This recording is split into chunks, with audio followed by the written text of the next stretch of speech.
کلوا من الطیبات، پاکیزہ کھاؤ اور عمل بھی پاکیزہ کرو. تو جو اصل بات میں یہ محرم ہی کے حوالے سے یہ آیت کا میں نے انتخاب کیا تھا کہ جب آپ پاکیزہ کام کریں گے اور پاکیزہ کھائیں گے تو اس سے آپ لوگوں کو اچھے لگیں گے اور لوگوں کا دل چاہے گا کہ آپ جیسے بن جائیں. سمجھ میں آ رہی بات؟ ایک مثال دیتا ہوں. دیکھو کوئی بھنگی ہو جو بیچارہ ہر وقت گندگی میں رہتا ہو، اسے آپ سمجھائیں کہ یار اچھی زندگی گزارو، صاف ستھرے ہو جاؤ.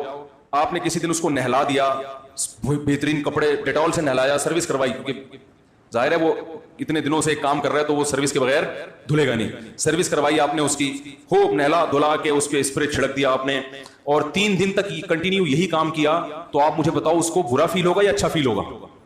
کہے گا یار بڑا مزہ آیا. اس کے دل میں اپنے کام سے نفرت پیدا ہونا شروع ہو جائے گی. تو اچھی چیز میں، اچھی طہارت میں، پاکی میں اللہ نے اٹریکشن رکھی ہے. جیسے صاف ستھرا آدمی اچھا لگتا ہے، گندا اچھا لگتا ہے؟ صاف ستھرا اچھا لگتا ہے. تو صاف ستھرے اعمال والا بھی انسان کو اچھا لگتا ہے. تو اللہ تعالیٰ نے اسلام کو جو ڈیفائن کیا 2 لفظوں میں، اچھا کھاؤ اور عمل اچھا کرو. کیا مطلب؟ ایسا کام کرو کہ غیر مسلم تمہاری طرف مائل ہو کہ یار یہ بڑے اچھے ہیں. تو کوئی ایسی رسم اسلام میں جس کو دیکھ کر وحشت ہوتی ہو، اس کا مطلب ہے وہ اسلام، بولو بھائی، نہیں ہے. کوئی بھی آپ ایسا عمل کر رہے ہیں، لیبل اسلام کا لگا رہے ہیں، مگر اسے دیکھ کر غیر مسلم کو گھنٹوں گھنٹوں سمجھانا پڑتا ہے یہ کیوں ہو رہا ہے، اس کا مطلب ہے کہ یہ اسلام، بولو نا بھائی، نہیں ہے. تو آپ مجھے بتاؤ محرم میں جو کچھ ہو رہا ہے، کیا یہ غیر مسلم کو اسلام کی طرف مائل کرے گا؟ یہ عمل ہے بھائی؟ یعنی کوئی غیر مسلم اسے دیکھ کے مسلمان ہوگا کہ یار ماشاءاللہ بڑا زبردست اسلام ہے؟ افسوس ہمیں اس پر ہے کہ دیکھو جن کا مسلک ہے، جن کا فقہ ہے، وہ جو کچھ کر رہے ہیں انہیں کرنے دو. اپنے بارے میں یہ فیصلہ کرو کہ ہم سنی ہیں یا شیعہ ہیں. فرقے شروع سے چلے آ رہے ہیں نا، شیعہ اور سنی، ختم کرنا تو ممکن نہیں ہے. تو حضرت عیسیٰ علیہ السلام جب نازل ہوں گے تو تلوار کی زور سے تمام فرقوں کو ختم کر دیں گے. تو جو کام عیسیٰ علیہ السلام کا ہے وہ خود کرنے کی کوشش نہ کرو، جو حضرت مہدی کا کام ہے وہ خود کرنے کی کوشش نہ کرو. ہم کسی فرقے کو ختم نہیں کر سکتے، لیکن ہم اپنے آپ کو ڈیفائن کر سکتے ہیں. ہم یہ بتا سکتے ہیں کہ ہماری رائے میں صحیح کیا ہے. تو میرے بھائی، نبی صلی اللہ علیہ وسلم نے فرمایا 73 فرقوں میں سے ایک جنتی ہے. تو یا تو ادھر چلے جاؤ، یا بولتے کیوں نہیں؟ ابھی نہیں بول رہے تو پھر عمل کیسے کرو گے؟ یا تو پورے ادھر چلے جاؤ یا پورے ادھر آ جاؤ.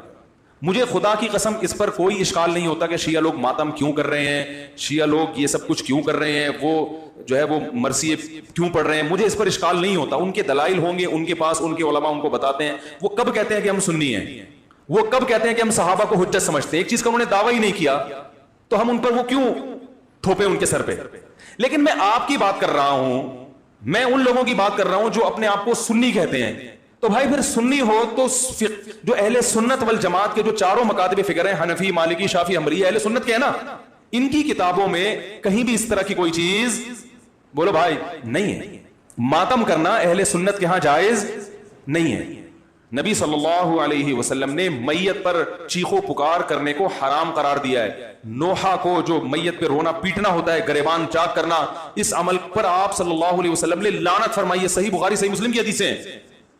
حضرت جعفر طیار رضی اللہ تعالی عنہ، نبی کے سگے چچا زاد بھائی، میدان جنگ میں شہید ہوئے. 4 بیویاں بیوہ ہوئی ہیں، چھوٹے چھوٹے بچے یتیم ہو گئے.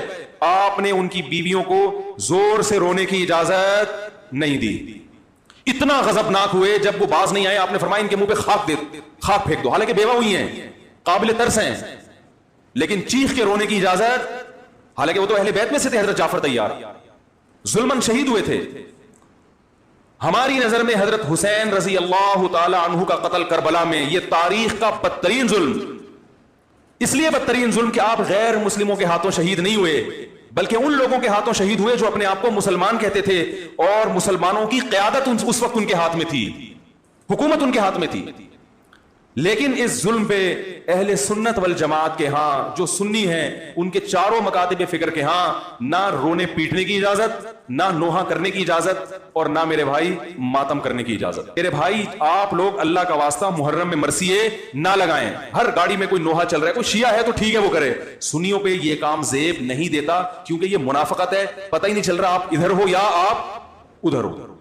آپ کا مسلک کہیں نہیں پتا چل رہا. ہمیں ایک مسلک کو فالو کرو. ہمارے ہاں محرم منحوس مہینہ نہیں ہے، ہمارے ہاں محترم مہینہ ہے، مبارک مہینہ ہے. امہات المومنین میں سے بعض کی اس مہینے میں شادی ہوئی ہے. ہم شہادت کو نحوست نہیں سمجھتے. 10 محرم پہلے سے مبارک تھا, حضرت حسین کی شہادت کی وجہ سے اور مبارک بن گیا, منحوس نہیں بنا. شہادت مبارک عمل ہے, منحوس نہیں ہے. ہم اس مہینے میں کالے کپڑے نہیں پہنیں گے, ہم اس مہینے میں خوشیاں منانے کو جائز سمجھتے ہیں. لوگ کہتے ہیں ان کو حسین سے محبت نہیں ہے. محبت کا جو طریقہ حسین نے بتایا اس طریقے پہ عمل کرنا حسین سے محبت ہے. جو طریقہ حسین سے ثابت نہیں ہے اس طریقے پہ محرم کو منانا یہ محبت کا طریقہ ہماری رائے میں نہیں ہے. سمجھ میں آ رہی ہے بات کہ نہیں آ رہی ہے؟ اور ایک میں وضاحت کر کے بیان کو ختم کروں. بھائی یہ کوشش کریں گے نا اس کی, محرم نہ منحوس مہینہ ہے, نہ اس میں بلائیں نازل ہوتی ہیں, اس میں خوشیاں منانا بھی جائز ہے, اس میں نکاح کرنا شادی کرنا بھی درست ہے. یہ جو مشہور ہے محرم کی شادی ناکام ہوتی ہے 100% غلط ہے. جو شیعہ حضرات ہیں وہ بچیں اس سے. ہمارے ہاں یہ بالکل اس کی اجازت ہے, آپ محرم میں نکاح بھی کریں, محرم میں آپ اپنے بچوں کا عقیقہ بھی کریں, آپ اس جو ہے جو بھی خوشیاں ہیں آپ اس کی کریں, تاکہ اسلام کا جو رخ ہے نا, اسلام میں کوئی مہینہ منحوس نہیں ہے, تاکہ غیر مسلموں کے سامنے کم از کم ہماری طرف سے جو اسلام پیش ہو وہ یہ والا ہو, ان کی طرف سے وہ والا ہو. غیر مسلم کے پاس آپشن ہو کہ بھائی دیکھ لو ان میں جو اچھا لگتا ہے وہ والا اسلام آپ فالو کر لو, لیکن آپ بھی ویسے ہی بن گئے تو پھر اسلام کا ایک رخ جائے گا ان کے سامنے.